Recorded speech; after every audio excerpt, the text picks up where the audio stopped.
History expose کے معزز ناظرین، السلام علیکم ورحمۃ اللہ وبرکاتہ۔ ڈاکٹر عامر لیاقت حسین کے کیریئر پر ناظرین ایک نظر کرتے ہیں، جو آج اس دنیا فانی کو چھوڑ کر ہم سے جدا ہو گئی۔ معروف سیاسی شخصیت اور T V anchor doctor Aamir Liaquat حسین نے میڈیا اور سیاسی میدان میں بڑی کامیابیاں حاصل کی، جبکہ ان کی نجی زندگی نشیب و فراز کا شکار بھی رہی۔ ڈاکٹر عامر لیاقت حسین 5 جولائی 1972 کو پیدا ہوئے۔ اپنی تمام تعلیم انہوں نے کراچی سے مکمل کی۔ وہ طالب علم کے زمانے میں ہی معروف ڈبیٹر رہے۔ ابتدا میں اخبارات میں شعبہ صحافت سے وابستہ رہے۔ انہوں نے ریڈیو چینل کے بعد جیو نیوز میں بھی نیوز کاسٹر کی حیثیت سے کام کیا۔ ڈاکٹر عامر لیاقت حسین اپنی ذات میں انجمن بھی تھے اور تصادات کا مجموعہ بھی تھے۔ کبھی لگتا کہ وہ اپنی پارٹی اور حکومت کے حامی اور کبھی مخالف بھی نظر آئے۔ اچھے مقرر تھے، لگتا تھا بے وقت اپوزیشن میں اور حکومت میں بھی رہے۔ جہاں ختم نبوت کی بات آئی تو یہ مجاہد ختم نبوت بن کر سامنے آئے۔ ڈاکٹر عامر لیاقت حسین کو خبر میں رہنے کا گر بھی تھا۔ انہوں نے 3 شادیاں کی لیکن کوئی بھی کامیاب نہ ہو سکی۔ ڈاکٹر عامر لیاقت حسین نے جیو نیوز پر اپنے پہلے شو عالم آن لائن کی میزبانی کی اور مقبول ہوئے۔ ٹی وی چینل پر مختلف مذہبی پروگرام کی میزبانی کی۔ عملی سیاست اور MQM کے پلیٹ فارم سے حصہ لیا۔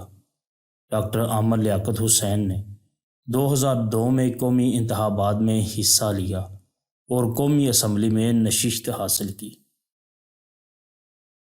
انہوں نے 2007 میں قومی اسمبلی کی رکنیت اور مذہبی امور کی وزارت سے استعفیٰ دیا۔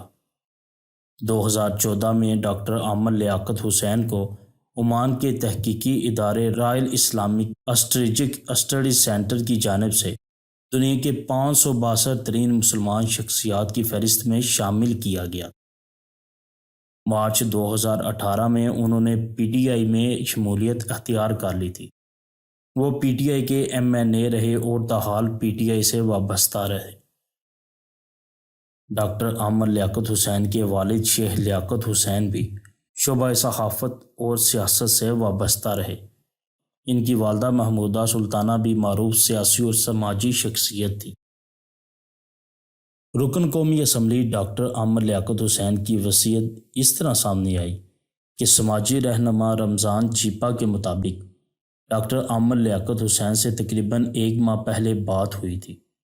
انہوں نے مجھے وصیت کی تھی کہ میرا انتقال ہو جائے تو تدفین کے معاملات آپ نے دیکھنے ہیں، مجھے غسل بھی آپ نے دینا ہے اور کفن بھی آپ نے ہی پہنانا ہے۔ یوں ناظرین، ڈاکٹر عامر لیاقت کی موت کی خبر پر ان کے چاہنے والے افسردہ ہیں۔ سوشل میڈیا پر doctor Aamir Liaquat top trend بن چکا ہے۔ ان کے چاہنے والے درجات کی بلندی اور مغفرت کی دعاؤں کے ساتھ ساتھ افسوس کا اظہار بھی کر رہے ہیں۔ ڈاکٹر عامر لیاقت حسین 9 جون 2022 کو اپنے آبائی شہر کراچی پاکستان میں انتقال کر گئے۔ بیمار ہونے کی وجہ سے انہیں قریبی ہاسپٹل لے جایا گیا تو وہاں انہیں مردہ قرار دے دیا گیا۔ ہماری بھی دعا ہے ناظرین، اللہ تبارک و تعالی ڈاکٹر عامر لیاقت کی بخشش عطا فرمائے۔ وہ ایک عاشق رسول بھی تھے، محب رسول بھی تھے۔ اللہ تبارک و تعالی حضور نبی مکرم نور مجسم صلی اللہ تعالیٰ علیہ وآلہ وسلم کی شفاعت نصیب عطا فرمائے، آمین۔ تو ناظرین، ملتے ہیں ایک نئے کلپ کے ساتھ۔ السلام علیکم ورحمۃ اللہ وبرکاتہ۔